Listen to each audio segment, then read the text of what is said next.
माझ्या ब्लॉग मध्ये नमस्कार। आज मी गवार लाल भोपळा यांची साधी सिंपल पण चवीला चविष्ट चमचमीत आणि खमंग अशी भाजी बनवणार आहे।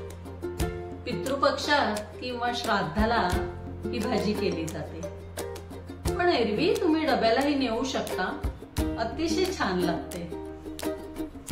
या भाजी करता काय काय साहित्य लागतंय ते आता आपण पाहूया। ही पाव किलो गवार मी स्वच्छ निवडून त्याचे बारीक तुकडे करून घेतलेले आहे।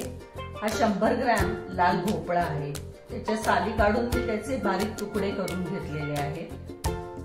2 चमचे तेल आहे, मोहरी आहे, जिरं आहे, हळद आहे, लाल तिखट आहे, हिंग, गोडा मसाला, गूळ, 2 छोटे चमचे दाण्याचं कूट घेतलं आहे, ओलं खोबरं, चवीपुरतं मीठ आणि कोथिंबीर। आता मी इथे भाजीला वरनं ओलं खोबरं पण वरनं घालणार आहे।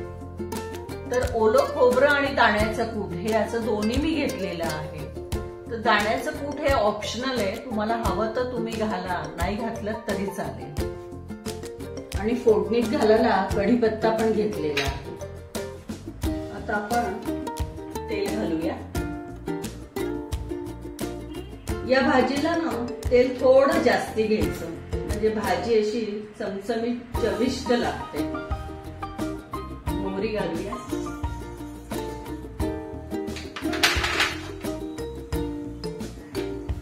मोहरी तडतडली की जिरं घालूया,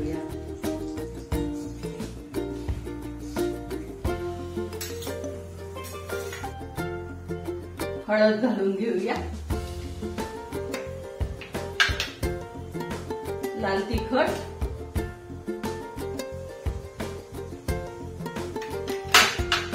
हिंग,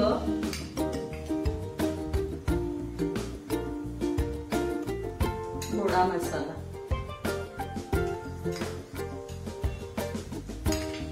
कढीपत्ता घालून घेऊया। आता आपण ह्याच्यात ह्या गवारीच्या शेंगा ज्या पाण्यामधनं धुवून घेतलेल्या आहेत त्या घालूया।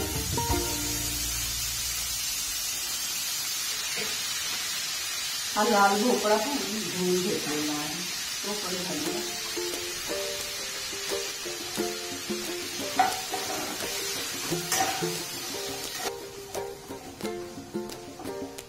आता आपण थोडस अर्धा भांड पाणी घालून घेऊया, म्हणजे ती थोडी शिजेल।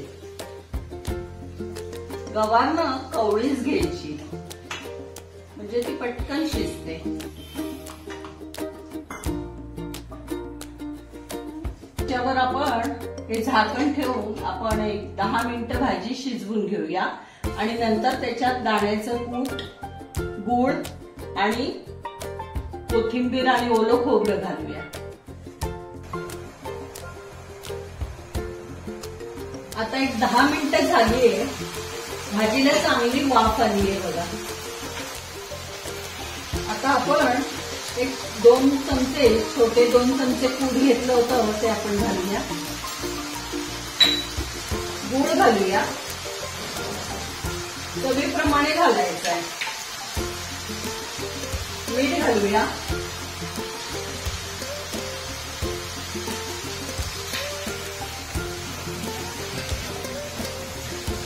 भोपळा आणि गवार छान शिजलीये आणि अगदी थोडंसं घातलं मी, वाफेवर चांगली नंतर शिजली ती।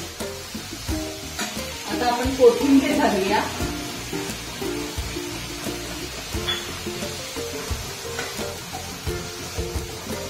आपली गवार भोपळा भाजी तयार झालीये।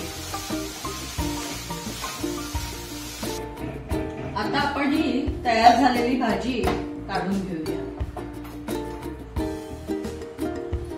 आता ओलं खोबरं घालूया आणि वरनं ही उरलेली सगळी कोथिंबीर घालून देऊया।